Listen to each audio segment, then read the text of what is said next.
Now that we've had some fun creating block people, it's time to start to learn how we can make a person out of one single object. The reason that this is important is that it will increase your abilities to model more complex objects in Blender.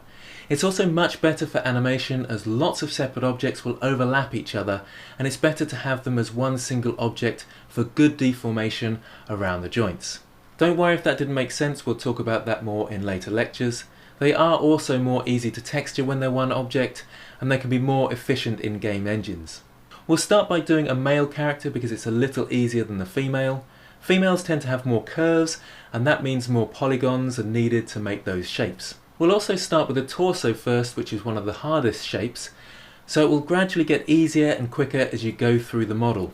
We'll be following a background reference image again, but don't worry too much if it's not matching up to the reference perfectly.